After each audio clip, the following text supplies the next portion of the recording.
All right, welcome back to How to Leave a Cult. I'm your host, Brooke Walker. Today, we're going to continue our conversation with Lane Kamp. And in this episode, we're going to explore what it was like growing up inside, not just as a member, but as a child of the people that were leading it all. We're going to talk a little bit about power, influence, belief systems, and many of the blurred lines between spiritual authority and control. We're also going to take a closer look at some of the family dynamics, the shifting teachings, and the expectations that were placed on those that were born into leadership. So let's get into it. Hi, Brooke. Hi, Lane. How you doing today? I'm doing good. Good. So after our last conversation, I know there was a lot of questions that came up, partially because of the many things that I do know, but I felt like there was a lot of subjects we touched on that I thought would be better brought up in another episode, in our next episode. So, Yeah. And it was um, the first episode, right? The dry run, kind of getting used to it. I've yeah. never done this before, so Dipping our toe into, right. kind of how it all started too. Okay. So, one of the things I wanted to touch on, what kind of formal training and education or licensing did Stephen and Trina have? Um, so other than Steven Kamp, I know had a BS in psychology. I don't think that's considered training, it's just education. Um, and my mother wasn't ordained until later. There was none. So they were just he was a rebirther. He had his thing that he did in the rebirthing community called the obstetrician syndrome was his thing he did to have people overcome their problems in from birth, their anger or their problems with their obstetrician. So he that was kind of his thing, like, Phil out was the money guy. They all had their little niche thing in rebirthing. It's so that was his niche thing. So really they didn't have counselor licenses, they didn't have any of that stuff. And my mom actually didn't get ordained until later. So they were on the road and doing these seminars and things like that with um, no licensing, no professional credentials at all. How was she ordained? She was ordained eventually by Richard Ireland, the Okay. church that started it all. So yeah, and that was later after 2 or 3 years of slowly, traveling a lot on the road and slowly collecting people is what I call it. I don't, we can get into that and talk about it, but Yeah, I want to get into um, that too, yeah. but So yeah, follow this path first. and then her sister, the oldest sister, Sandra, was also ordained through the University of Life Church, Dr. Richard Ireland. Okay. So And so when was Stephen ordained? Was he ordained the same time she was? he was later ordained by my mom and I think Sandra. I don't recall, but they started their own church. Okay. So then they had the ability to, in the documentation when you start a nonprofit like that, I guess you can say that you're allowed to do that and it's legal. So I mean, all, I know all you can churches get are the like, same. I Yeah, I know mean, you can get just ordained online, yeah, you can but just get ordained for $7 if you got $7. $7, right? Yeah. So, it's funny how much and once how that's, much I think, registered, I think once it's registered in states or whatever, so if you're ordained through whatever church it is, I mean, I think through more organized big churches, you've got to go through training, and I'm sure there's Bible study in there. There's things you got to do. yeah, But yeah, but then you're legal to give marriages, right? right. So, Right. and you get the tax advantages of So whatever. were they ever asked to explain their or justify their qualifications to followers? When it first started, when I was little like that, I don't know. I mean, I remember popping in and out of meetings and seminars and things like that, and I never remembered anyone ever confronting them or talking to them saying, what are your qualifications for the no, I absolutely feel not. like I mean, it's she tranced the spirit, and these people believe that she tranced the Holy Spirit. So I mean, what more qualifications do you need, right? right. I have the spirit and I have the spirit speaking through me, and so there you go. I feel like if you had like come out of a Tony Robbins thing and Tony Robbins had put his stamp on you, that people would follow you because Tony Robbins put his stamp on you. So I feel like that was all people needed, which is Right. kind of the equivalent of it in a lot of ways. Yeah, absolutely. And the rebirthing community, like I said, was the network that they worked through to to start their business or their thing up, their shtick. And I guess being a certified rebirther for Stephen, that was some kind of credentials through that network, but and that that held some power or some something, but Yeah. that eventually went away too. He After they started the community is what I call it in Mesa. Um, the relationships with a lot of the people in the rebirthing community slowly through the years faded away. Okay. So, And then how did that, I mean, from what you remember as a kid, how did that kind of transform into, I mean, because at some point they went from traveling on the road to creating a church and because from what you've shared with me and from what I've heard from other people is like they went from this point that they're sitting and they're charging for people to come to trances and they're charging for people to come to these workshops, and then the oh, next what was thing. like their business shtick on the road type of Yeah. thing? Yeah. So that the business shtick on the road, I think the first flyer I ever remember Stephen making was called Gifts of the Spirit or something like that. And then they did. So the idea was, so they traveled around, they did relationship seminars, and it focused around meeting the spirit, Dr. Duran, and being in the seance or trance circle and meeting him. And then he would give, lectures or whatever, just like you remember. um, and then there was also some rebirthing that was involved. Stephen had his own thing that he did on the side, but that went away pretty fast. And what they eventually came up with was their own, they called it the Immortal Monogamous Relationships Intensive or Seminar. So when they traveled around, they would do, a 1 day workshop, 2 or 3 day workshop that included trance and psychic development. That was the other thing. So that was all kind of included. That's what you got, for your money. Um, and then there were private sessions you could get. So, for instance, if they went to Colorado Springs, there would be a 2 or 3 day seminar. It would be their immortal monogamous relationship seminar, and then you could get a private trance that you would be charged for.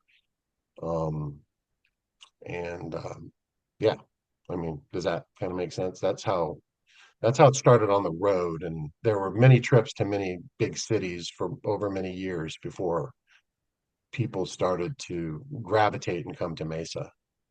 In 1980 is when they first had their seminar, 80, 81 in Mesa. Oh, okay. And so then they started doing ones where people would come and stay for several months. How did that Yeah. turn into a church that you had to tithe to instead of charging for all these So services? the church, after a fair amount of people from Los Angeles, Colorado, different cities, Milwaukee, the Butterfields, Mark and Paulette Butterfield, um, lots of people I could name. Yeah. But once things kind of kicked off, then they started a church, but they never made people like join or sign up in a membership thing. I think there was some kind of, they tried that for a little while, but it was more like it just, instead of charging people, that's how it kind of morphed. So instead of charging people all the time, we're starting a community, like a family.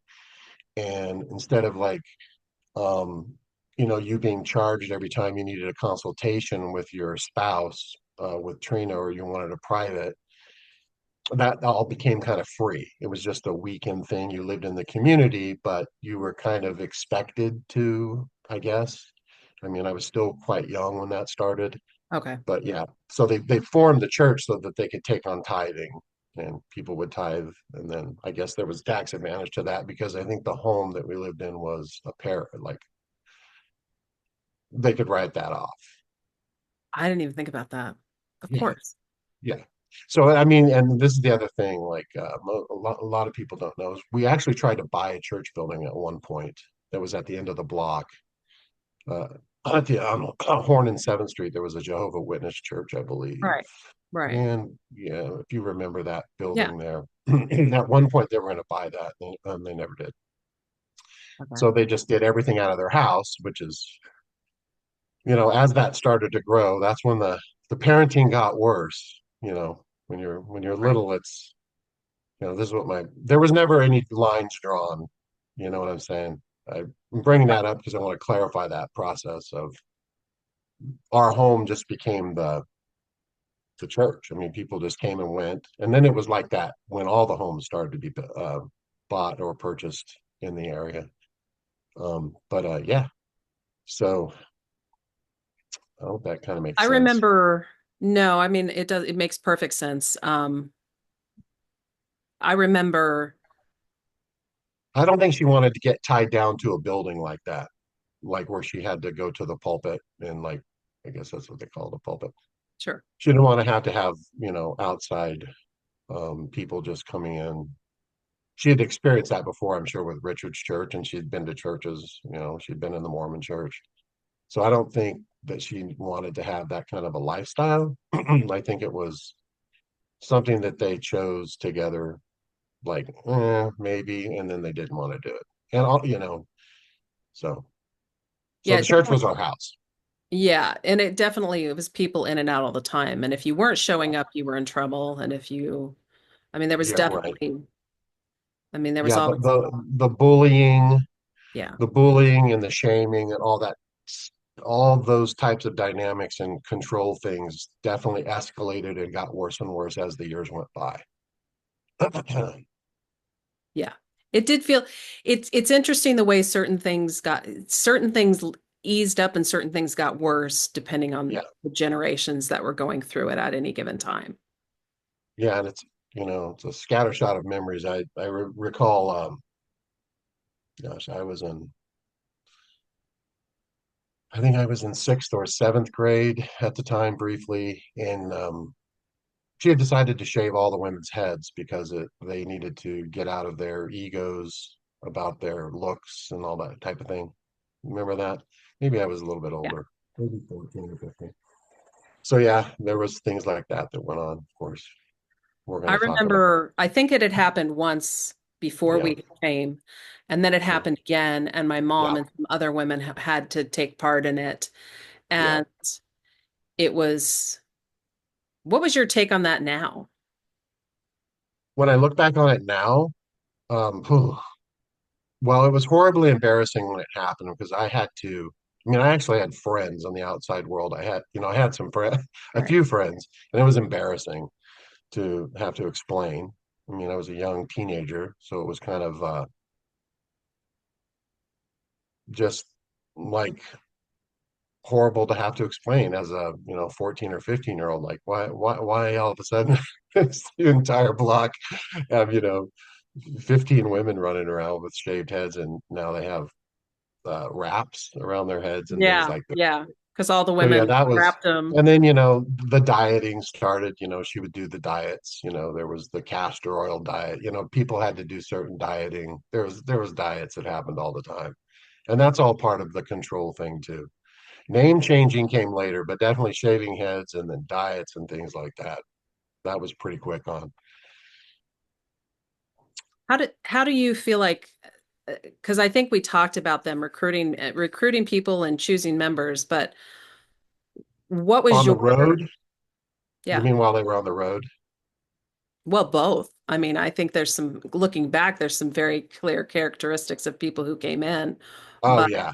So yeah, I can't quite figure out how they figured it out or did it, but I mean, and I know because I've made comment about it. It was obviously most of the people who came into the community, call it the cult, the community, were all highly educated, very highly educated. Um, and I could go through the list of every person there and name their degrees, doctorates, lawyers.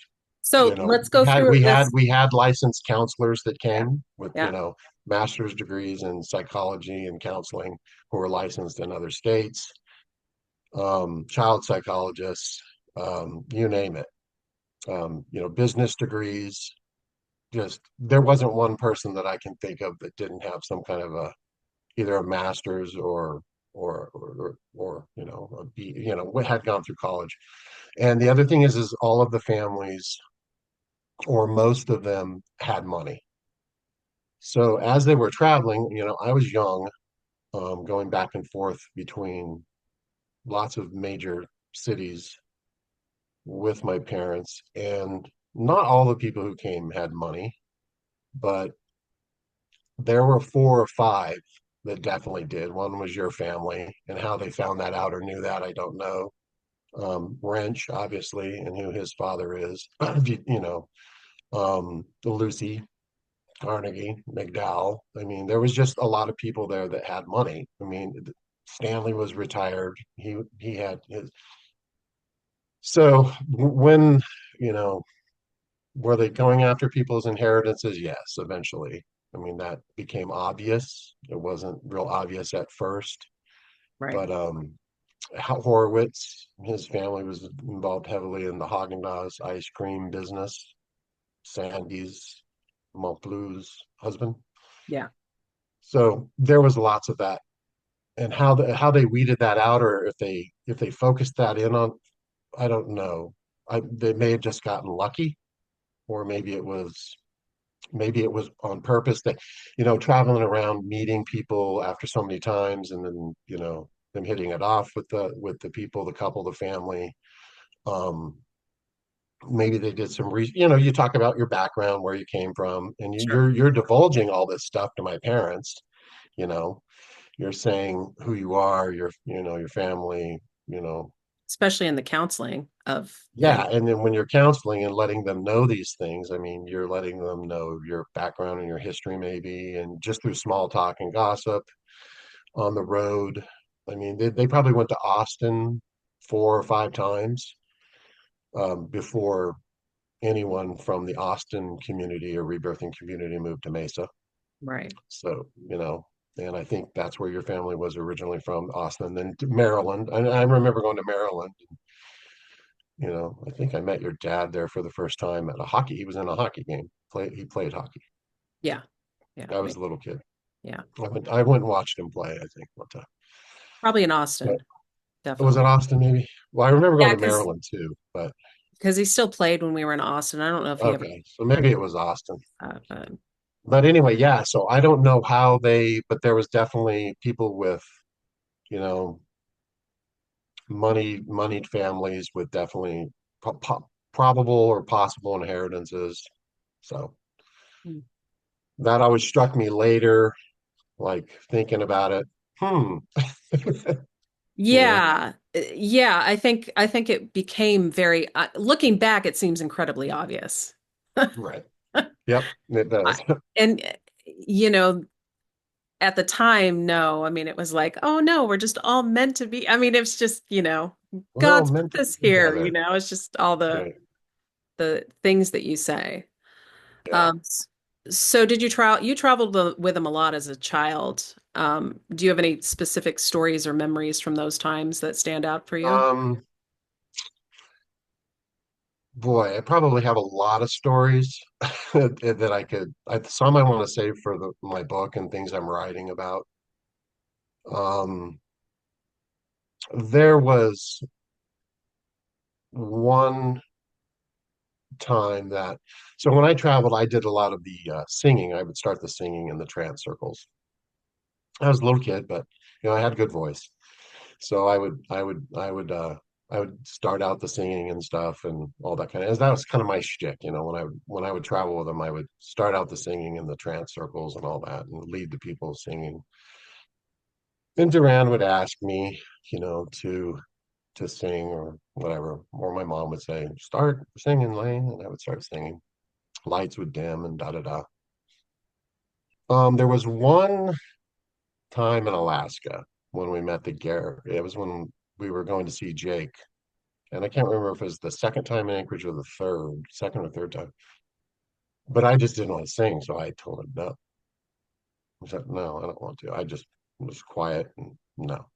And yeah, after the trance was over, I got caught up in the back bedroom with Steven alone, and he he beat me up and ripped my shirt off, and so that happened. My mom was violent. I remember her doing that to Steven. So there was violence definitely in their relationship.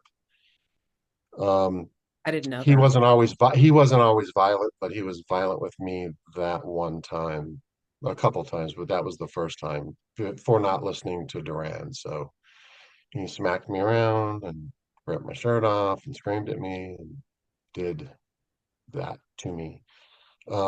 But there was also like I think my mom was even more of a bully and more violent than him in a lot of ways because I recall at least one time where she attacked him and she was probably drunk. You know, she was a pretty, by that time, she was really drinking a lot. But she had done that in her previous marriage also with Lynn Martin. So I watched her smack him around one time when I was very little. So she was that kind of person. She was a bully. I didn't know that. I mean, I remember multiple processes where it got very physical.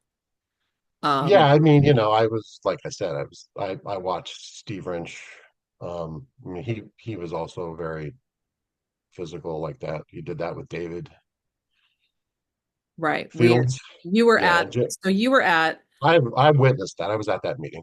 that meeting. So David, who was on this podcast, you were actually at the Yes. meeting where Steve Wrench beat David up.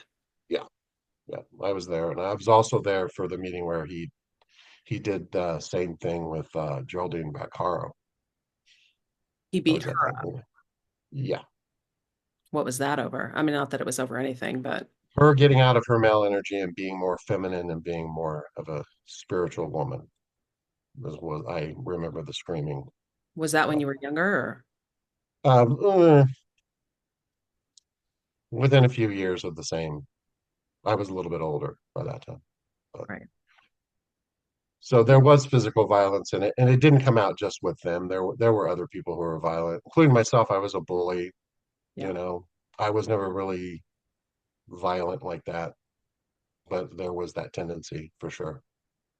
Yeah, I know there was I times know that's not with true. my parents. I had struck out and got into physical fights with people several times with the men Yeah. on one occasion. But anyway, so that yeah, that whole atmosphere just got horribly worse as time went on.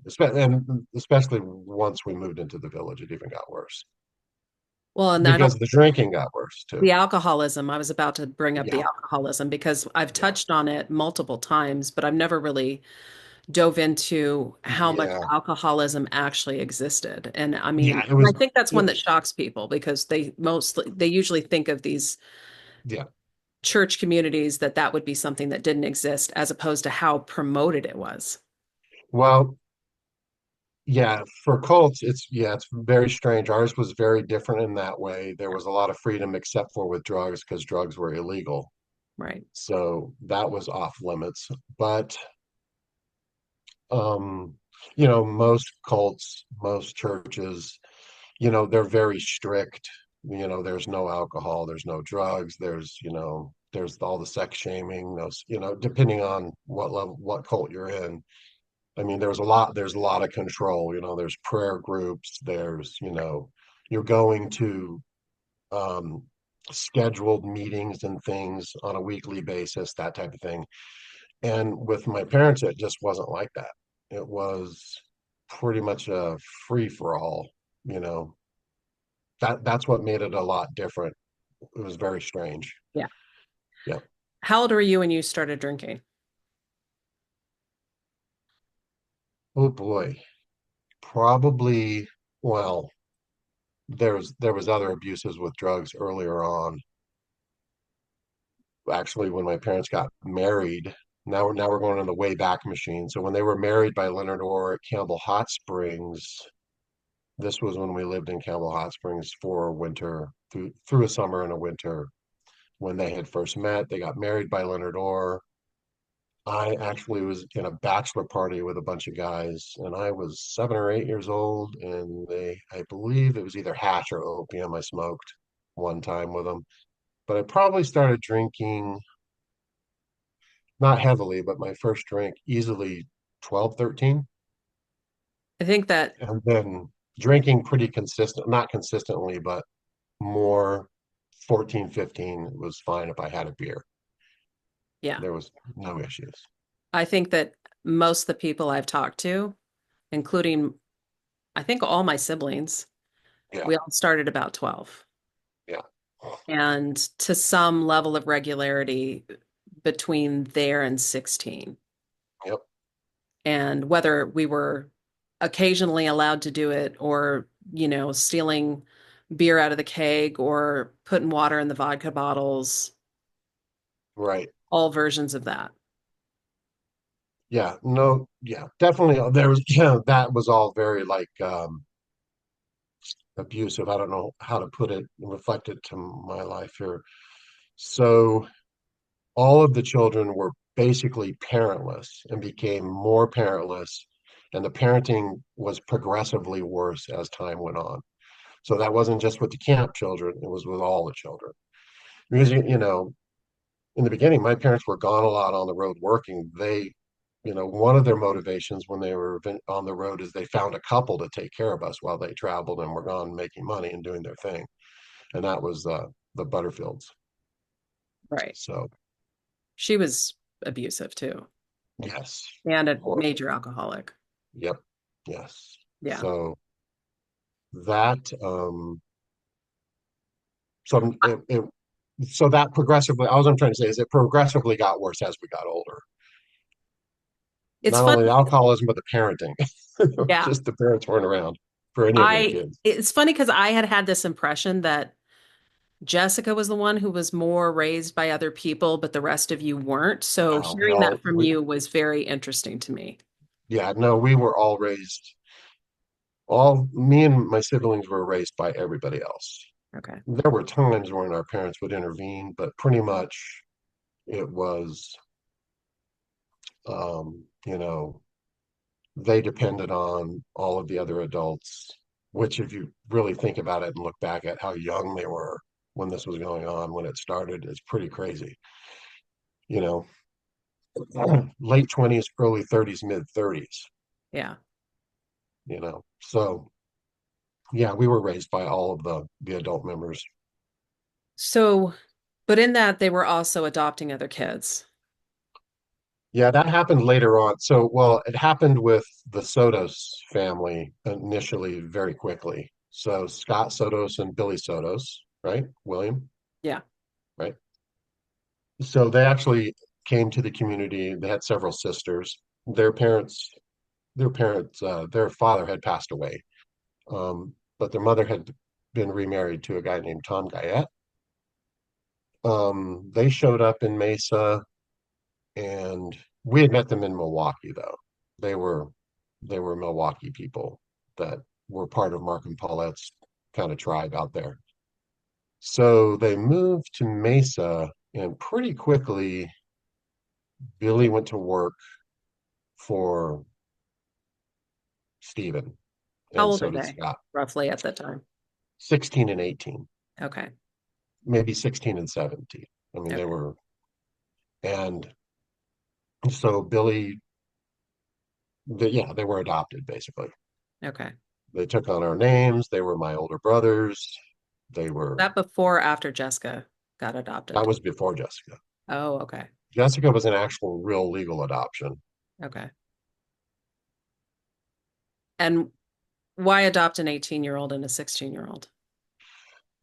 Other than their mother had nowhere, I don't know. Oh, I okay. don't, I mean, that's the story for them to tell. I don't know. I mean, from memory, best of my memory is, she was, they were old enough. I mean, they were to be out on their own. So they wanted to stay. Maybe they were offered something. Maybe, they liked it there. It was kind of cool, you know. Maybe there was something about it that they liked. Um, so they were pretty much kind of adopted. It never really happened legally, I don't think. I don't remember that they Okay. changed their name. So yeah, there was legal name changing that went on later.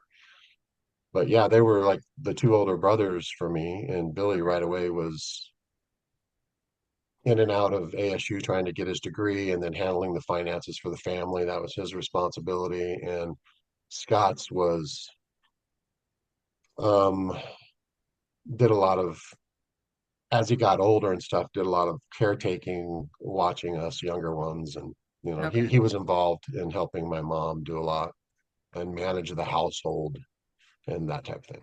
Okay. Interesting. Yeah, he worked nonstop actually. They both did. They worked hard. I mean, they were hard work. They Right. just worked their butts off. Yeah, Yeah. Yeah. No, I yeah, mean, I remember they both, yeah, I mean, I don't think there was anybody who, yeah. I don't Didn't. think there was anybody who was half-assing anything No, not in the nobody community. half-assed. No. Yeah, No. Everybody, I mean, worked their tails off one way or yeah, another. in one And if way or you another. didn't, you would get in a lot of trouble later. Yeah, exactly. Um, so Stephen, so Stephen didn't have any kids prior to meeting Trina.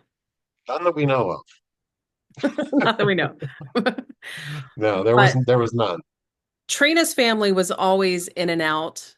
Yes. Stephen's family we never really heard from. So tell me a little bit about those dynamics. Um, well, my mom's family, they got along. She had her sisters, the three of them. Um, they were in and out and not quite like in the community because they lived in Mesa. It was their life. They were around. They could, come and see their sister anytime they wanted, right? They were just her family. So eventually there was like a little tiff between my mom and my aunt Sandra, and there was like a breakup, and they didn't talk for like a year, and then that all got healed or whatever. So I don't know all the details around that. It's foggy. But eventually what happened was Sandra kind of joined the community, and she had broken up with her spouse, and then kind of that's how and then she kind of brought in the Sai Baba thing. She was a devotee of the Sathya Sai Baba. So that's how that kind of got put into the mix with the teachings that were already going on. And I'm pretty sure that, yeah, being gay was not accepted. It wasn't within the teaching or whatever. So there was that bigotry there. Um, Now, she never got together with another woman while she was there. So she was a minister, a trance medium, and then she brought in Sai Baba. And then I remember very clearly that there were several men who were gay who came to the community, and they weren't forced, but they were kind of pushed towards being with women. And it didn't work out. So they ended up leaving because they were gay. Can't And I don't imagine think, why. yeah, Sorry. Um, so that didn't fly. Eventually, for some reason, being gay in our community or cult didn't work. I never outwardly knew that that was a thing. Yeah, I yeah. Yeah.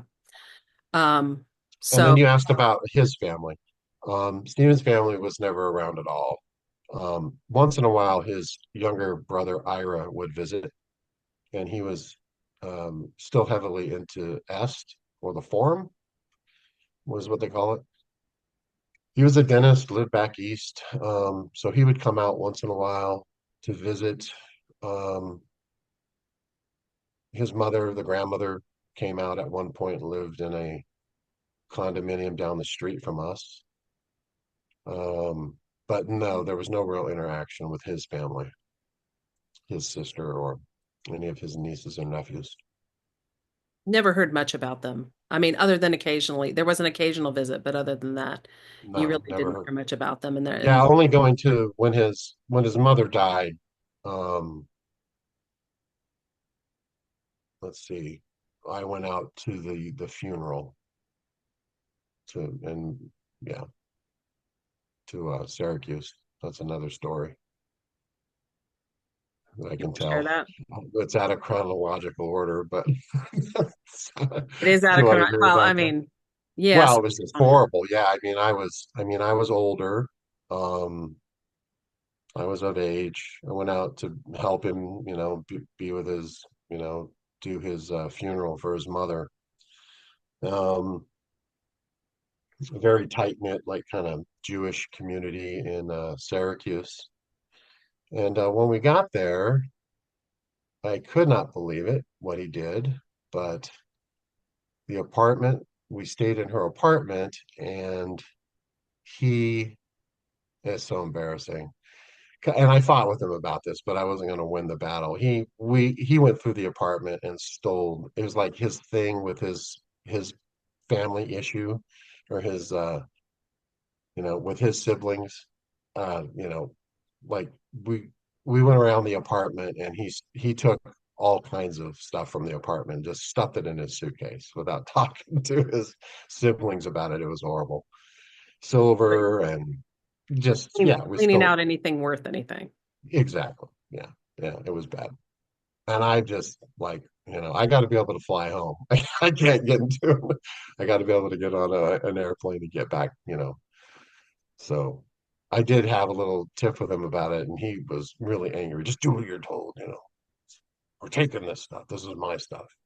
So, Yeah, there was. yeah. And I don't know that he ever, that's his problem with his family, whatever. But I don't know how whatever came of all that. But I know that we stole a bunch of stuff out of her apartment. So it was pretty horrible. Wow. Yeah. So anyway, that's a little side note. Um, so where were we? Yeah, his family never was really around. Okay. Yeah, I just over the years there were so many things that were brought in about people's families, and it was such a leveraged thing, right? It was Yes. like the background of your family is this, the background of your family is that. You need to get over, it was the Walker this, the Walker that, in reference to my grandparents and all this kind of stuff. And I remember there was a lot of references to the Fitches, but there was never any talk about the Camp family Yeah. as far as Yeah. his. There was lots of talk about my mom's family Yeah, and other families like that, but his stayed out of it. Yeah. That was never brought into it, which was always a curious thing when I think about it now in hindsight. right. Um, yeah, so trying to think if there was, yeah. Yeah, you're Never, right. it's like he had no background coming into it, which I always thought, like, like Trina, your mom, it was very obvious. Like there was all the Fitch stuff all the time, and every family there was always the this and the whatever the last name was. But Camp, other than it was like it all started the day that they got together. There was never Right. any history of his family, even though they visited a couple times. Yeah, there was none of his family was ever there. Um, I think maybe Ira, his younger brother, may have been invited and definitely, didn't move there. I mean, they Right. didn't, you know, Yeah. so Um, just looking at my notes. So yeah, tell me a little bit about, so Sandra comes in yeah, and all of a sudden we're blending all the Sai Baba teachings and we're having to do bhajans and and that yeah, goes from everything to the school stuff to everything else because even cleaning cleaning stuff out years ago we found and we threw everything away and now that I have this podcast it's like the shit I wish I hadn't thrown away when I was right. angry but like everything from like Mother's Day cards with Sai Baba stuff all over it. Like, do you have any memories of how they began creating all this and where some of this stuff came from and how they began blending it all together? Yeah, so I don't think my mom really cared. I don't think she gave a shit. I think it was more of a power sharing moment with her sister.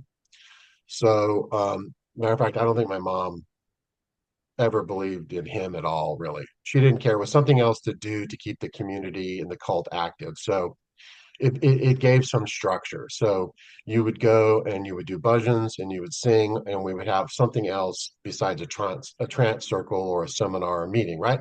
So it was just another way to get everyone together to, give them some kind of form or structure, and so we would sing bhajans and da da da da da. And it was just another, that's it. I think it was just something but it was really near and dear to her older sister's heart. And it was a way for her to give Sandra something to do or to have some kind of power over everyone and to see who Sandra was, right? She was the leader of educating everyone on Sai Baba, and she was the first devotee, of that. They have their little chapters, these Right. devotee people they did or they do, or I don't know, he's passed away now. But so she got to have her own little group, right? So we were all the little group for her to be able to have her bhajan singing. And it kept everybody busy, right? One night a week for I don't know how long it lasted. A long, too long enough. A couple of years, I think. It was a And that's on while. one of the lawsuits. That's funny because his picture on one of the homes up in Tunnel Village, that's how the Dave and Connie Miller lawsuit, one of the reasons it started was because of one of those pictures. Right. Yeah. Right.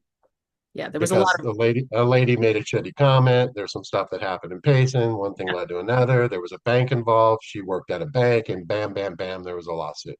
right. So, Um, so Sandra comes back in. She's a minister now. yeah. How did they choose other ministers that they started grooming? Was it just children of the camps are going to be ministers, or how did they decide who was going to become a minister next? Yeah, I mean, so their idea was is that all their children were going to be some form of a spiritual leader. So, I remember, that discussion, you're either going to be a minister, a teacher, or you're going to be a trance medium, or, that was you had, those were your two options. And so I opted for going with what's going to keep me out of problems and trouble with people and not have to deal with shit. So it was like, I'll be a trans media. So Were you I told just you were supposed to be a trance medium, or no, I just picked it. you got I to pick picked that?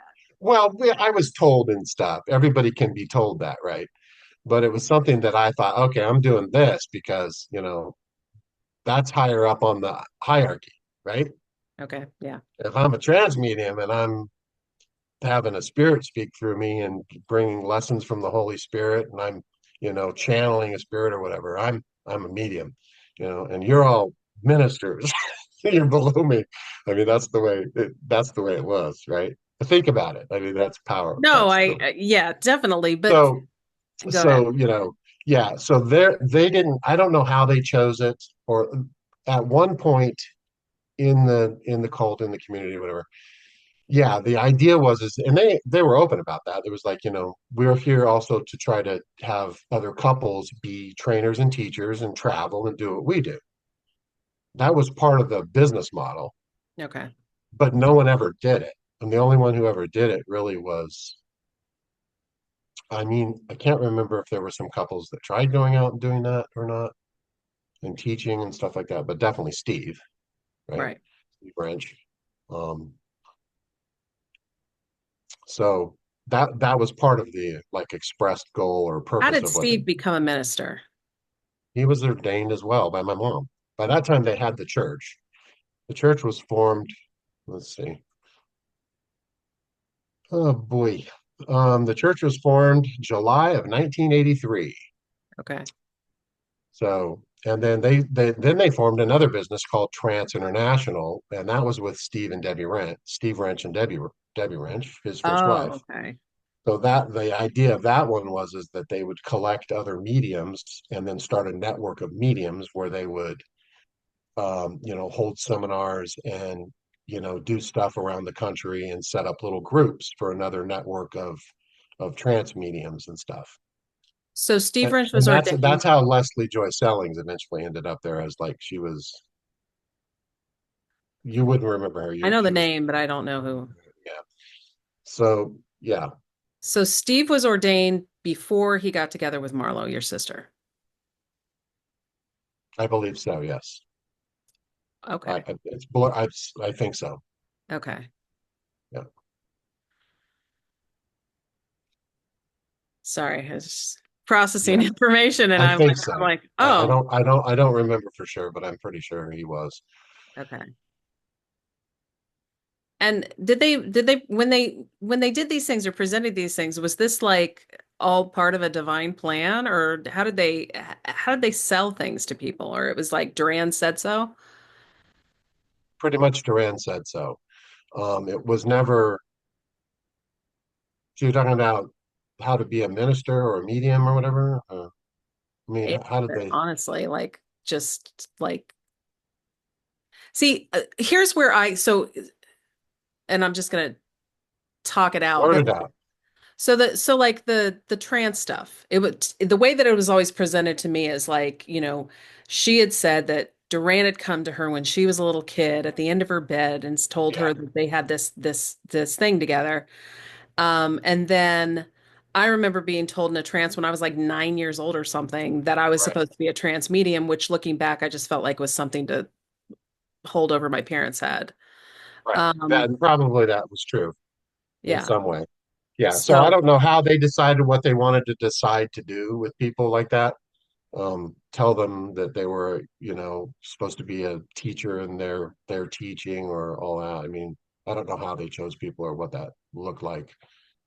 I know that there were people and couples that tried or wanted to be ministers, but they never quite made the cut. right, You know what I'm saying? You know, there's the part of the whole teaching around purpose and all that kind of stuff. And I mean, a lot of people just did exactly what Dr. Duran said. So, right. your purpose is to be a lawyer, you're a lawyer. Yours is to be a trance medium. So I had been pushed on that level when I was younger too. You know what I'm saying? So, Okay. you What was know, the expectation? So as you're growing up, you're a teenager, you're working, you've been pulled out of school because we kind of went over some of that last time. yep. So now you're working and you're just kind of bouncing around to whatever businesses are held within the community at the time, doing There just was a whatever. lot of, yeah. So, like in Mesa, Yeah. when we had all the homes there, I was kept busy with bouncing around through all the businesses, definitely. Also, remember there's a lot of moving that went on. So we were always pretty busy with that. I mean, so, couples would live together, right? So someone would come buy a house or lease a house. You would have one couple, it would expand, and then you would have another couple move into that house. And usually maybe two was overwhelming enough for that home. And then the couple wouldn't get along, and then they would complain or, bring up those issues to Dr. Duran or to my parents, and then my parents would move them. They would say, okay, you live with these people. And then they would have the meeting, or you're going to live with these people. So they moved people around a lot like that. I mean, I remember just it was all the time we were moving people. That's what it seemed like to me. I agree. It was exhausting, Yeah. Um, emotionally and physically. yeah, it was horrible. So, and then that kind of tapered down and got kind of settled more. Right. Um, When did you meet Nicole? when she came to Mesa, I met Nicole when she came to Mesa, and oof, when was that? I was 16. So I Did think they it was visit before 15. they joined? I know that I remember. No, Okay. no, they my parents had met her Awesome. mother, yeah, in Austin, Yeah. yeah. Because they were our neighbors before they moved out.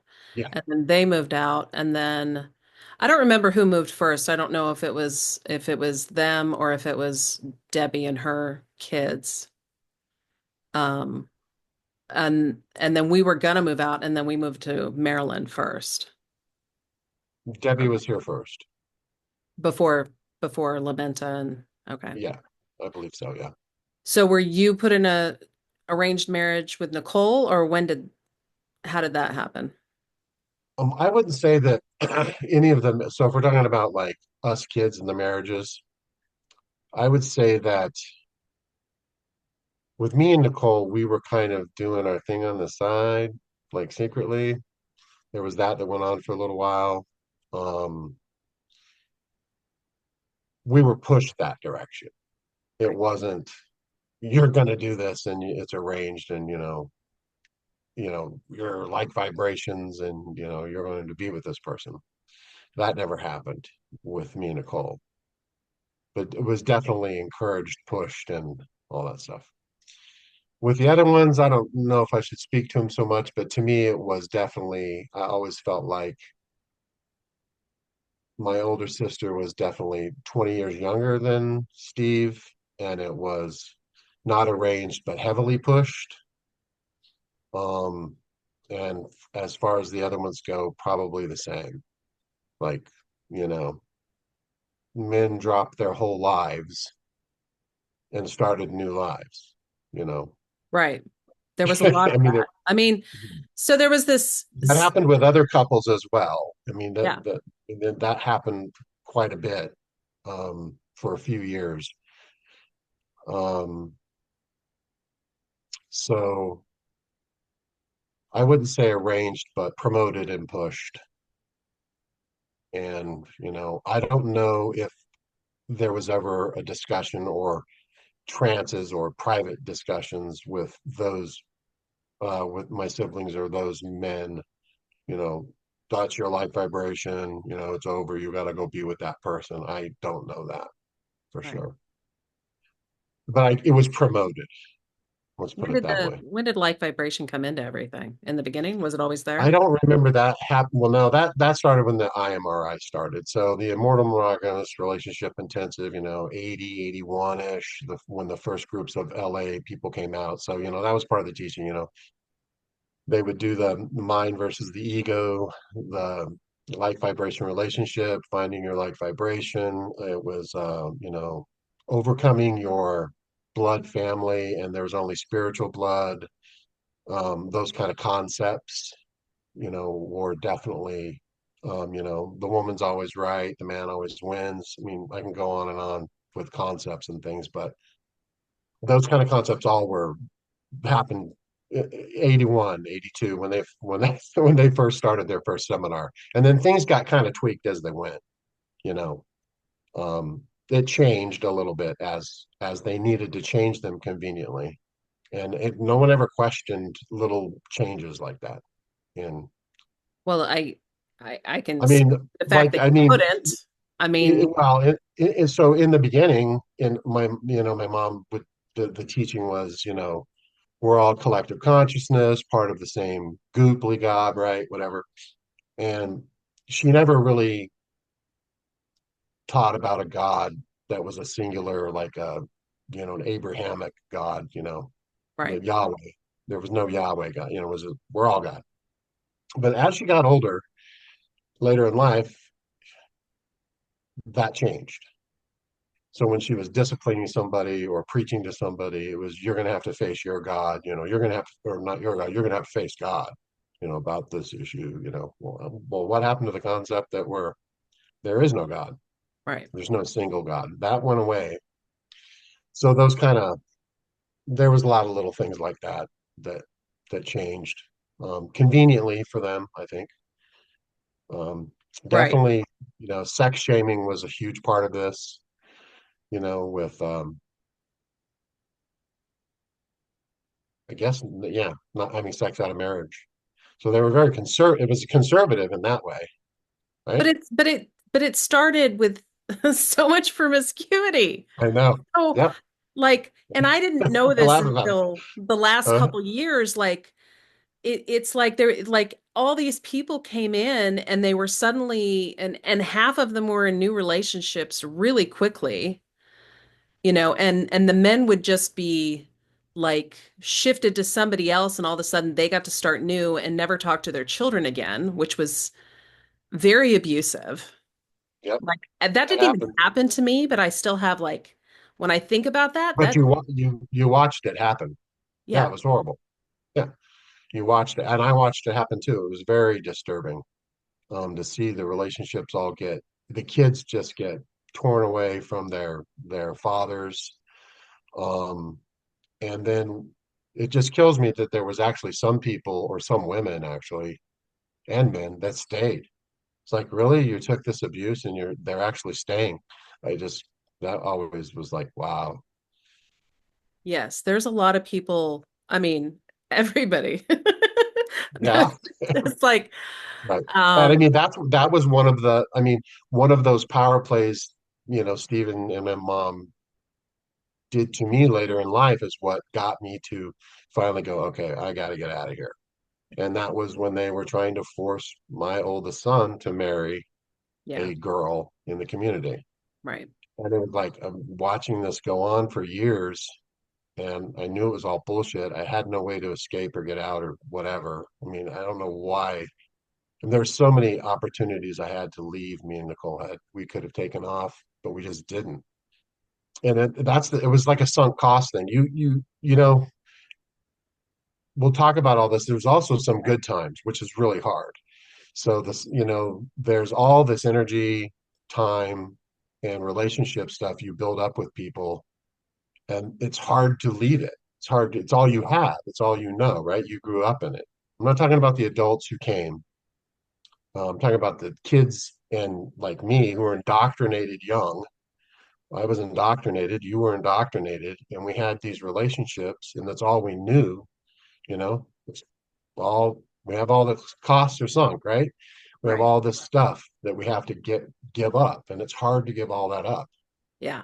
Um, Well, to it's everybody you know.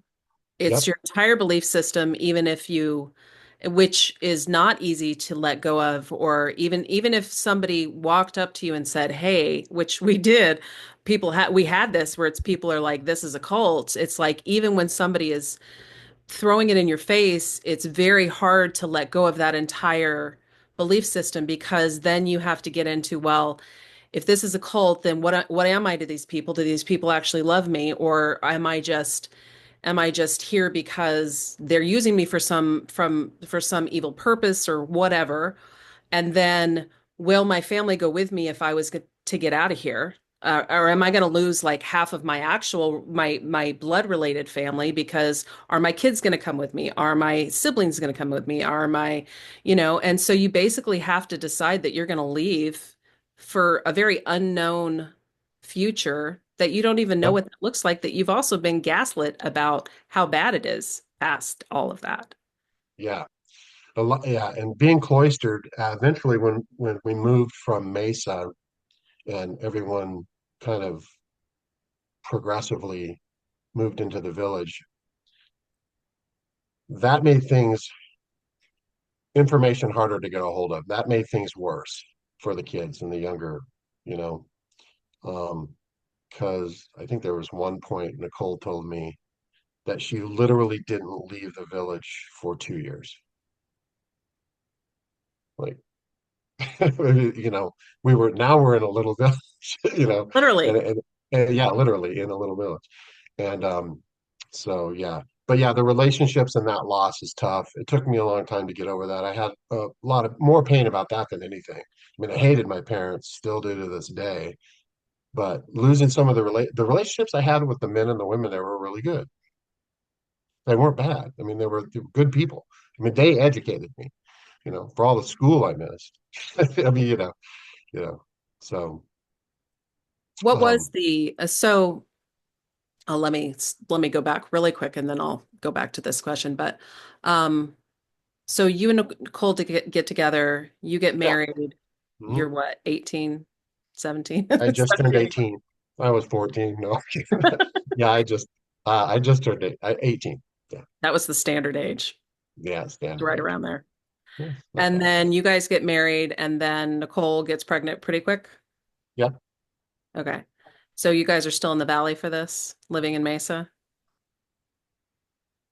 we'd gotten into a horrible accident. Oh, We let's talk weren't about together that. for a while. Well, probably save that for another time. But yeah, so anyway, uh, we got together.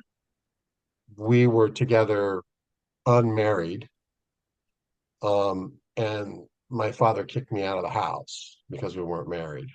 Oh, So I ended up moving down the street with Nicole in with her mother, and which was fine, but it was because we weren't married yet.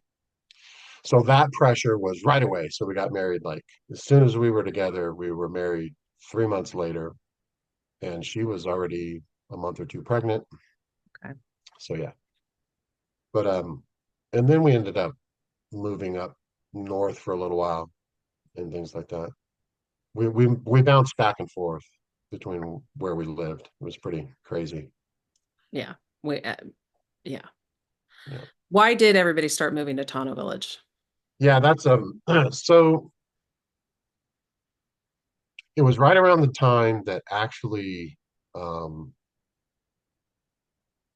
I can't remember if it was after his mother died.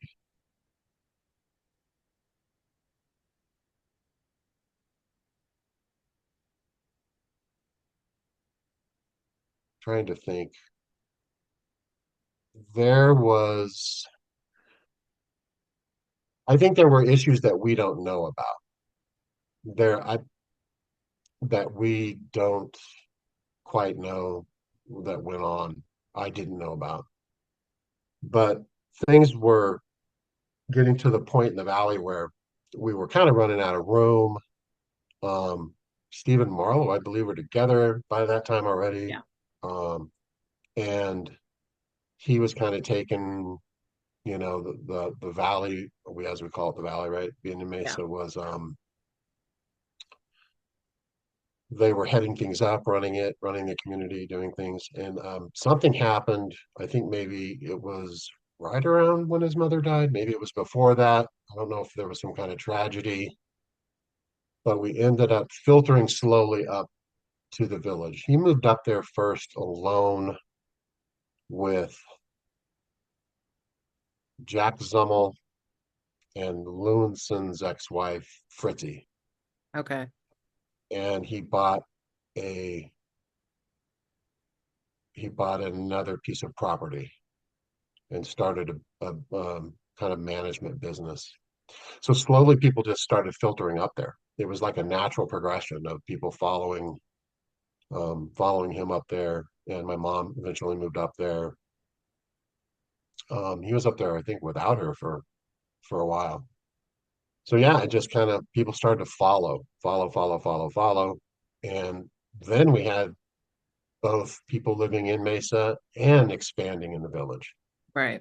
You remember that we still had all the homes around Mesa. Um, and let's see, yeah, I don't know why exactly, Okay. but it worked real good for their plan. If it was a plan, I don't know if maybe they wanted to get rid of everybody and hoped everyone would leave. I don't think that was it.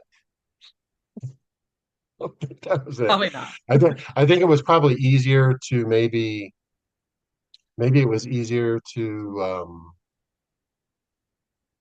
I don't know, maybe it was easier to control people all kind of in a small place. Well, I think I access to information access and information definitely. was Yeah, definitely limited up there. Less yeah, outside people involved in anything. right. So yeah, I can't say another reason. I don't know, but I know we did it. And not everyone was there. And a lot of people commuted, and they would commute for work and do things back and forth. Right.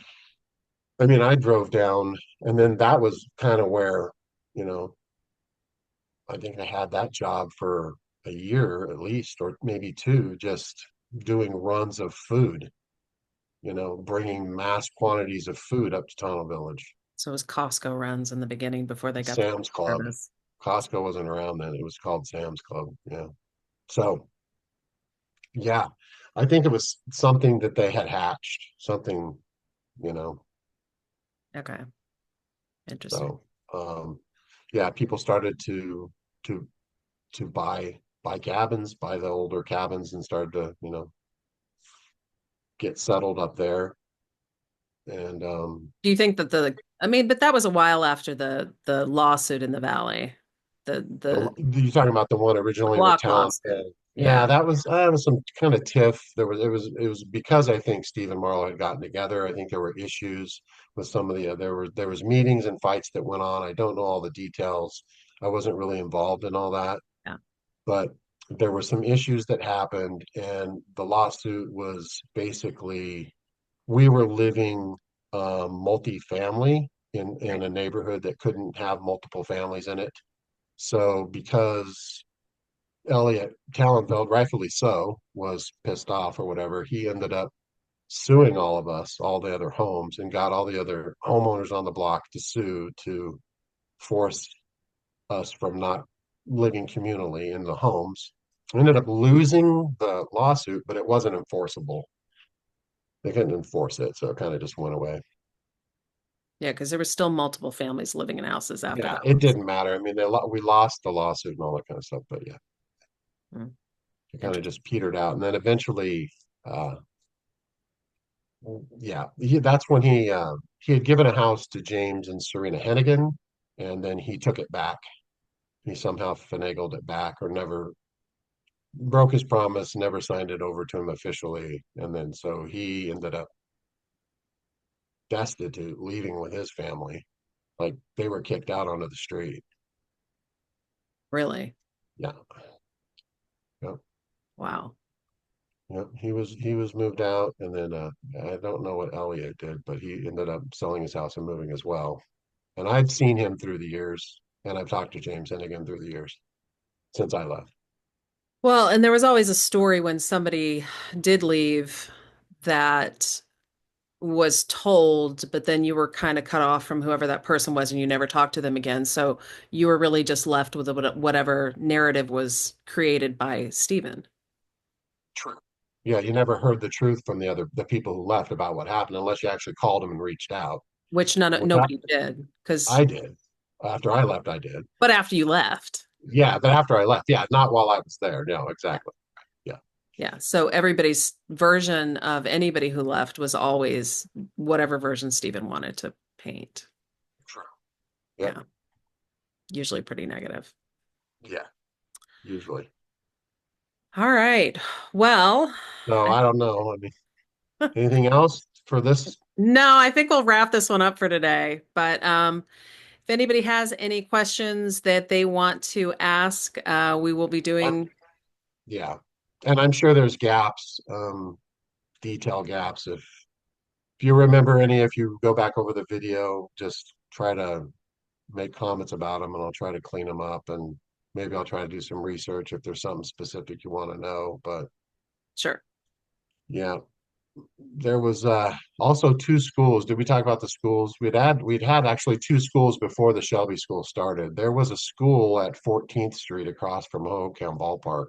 We barely touched on it last time, but yeah, I want to jump more into the schools. So we'll definitely hit on the schools next time, and because I think there's a lot to talk about with the schools, especially like the beginning and how they transformed, especially because they turned into a lot more once we got to Tano Village. Because there was a whole time when I was a kid that they just shut the schools down and they said, well, school's not really that important. You can go babysit Marlowe's kids. And Yeah, I just was me and my foster sister at the time just spent our lives living at Marlowe's house, watching her kids and cleaning her house. yeah, and there was so much rapid fire things that went on so quick. It's hard. The kids and the children and the teenage children and even the young adults, it's hard to track it all. I mean, just think about all the people who came and left. There was the solid core of people, the Right, money people, right? There was the solid core of people. I mean, Chris, I can name 10 people that came and left. Just, right, just were there for maybe a week or two and then took off. We had a lot of people filtering through. right. So, All and I right. have the list. All right. So if anybody has questions, just put them on YouTube, or you can actually message me through social media or my email address, and we will see you guys next time.